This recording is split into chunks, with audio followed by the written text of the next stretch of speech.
আয়াত ১২৫ قال رب لم حشرتني أعمى وقد كنت بصيرا অনুবাদ সে বলবে, হে আমার রব, কেন আমাক অন্ধ অবস্থায় জমায়েত করলেন, অথচ আমি তো ছিলাম চক্ষুষ্মান।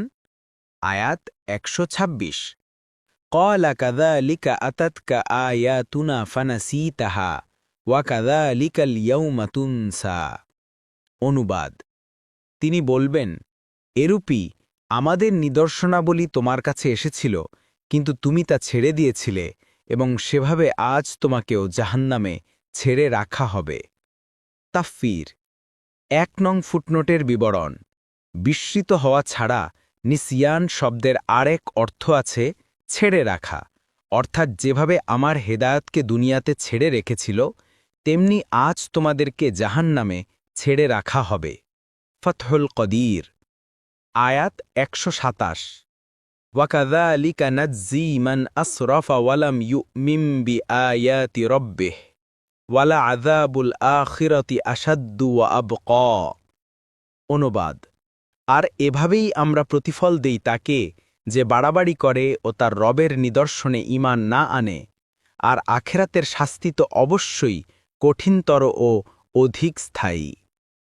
তাফসীর ১ নং ফুটনোটের বিবরণ।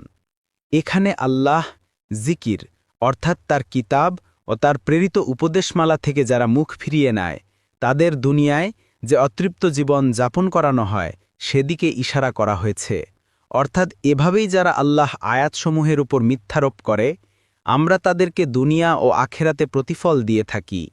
তাদের জন্য দুনিয়ার জীবনে আছে শাস্তি এবং আখেরাতে শাস্তি তো আরও কঠোর, আর আল্লাহর শাস্তি থেকে রক্ষা করার মতো তাদের কেউ নেই।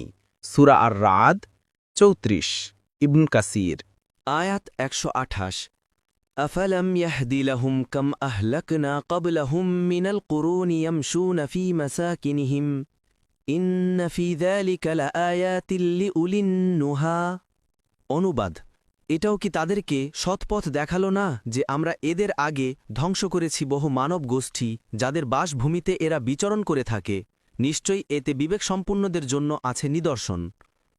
তাফসীর ১ নং ফুটনোটের বিবরণ। সে সময় মক্কাবাসীদেরকে সম্বোধন করে বক্তব্য রাখা হয়েছিল এবং এখানে তাদের প্রতি ইঙ্গিত করা হয়েছে। আয়াতের কয়েকটি অর্থ হতে পারে।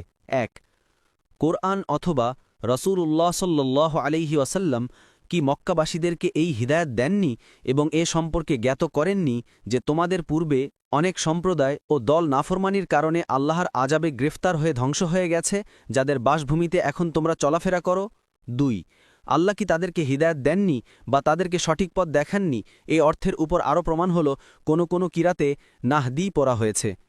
ফতহুল কদির ২ নং ফুটনোটের বিবরণ।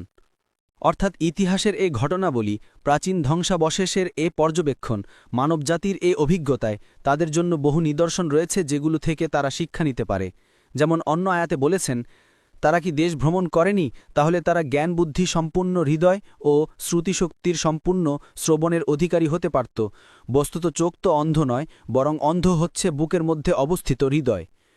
সূরা আল হাজ আয়াত ৪৬ ইবনে কাসির আয়াত ১২৯ ওয়ালাউলা কালিমাতুন সাবাকাত মির রাব্বিকা লাকানা লিজামান ওয়া আজালুম মুসাম্মা অনুবাদ আর আপনার রব এর পূর্ব সিদ্ধান্ত ও একটা সময় নির্ধারিত না থাকলে অবশ্যম্ভাবী হতো আশু শাস্তি। অষ্টম রুকু।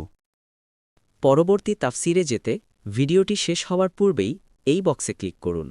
ভয়েস বা উচ্চারণে অনিচ্ছাকৃত ত্রুটি ক্ষমাসুন্দর দৃষ্টিতে দেখবেন ইনশাআল্লাহ।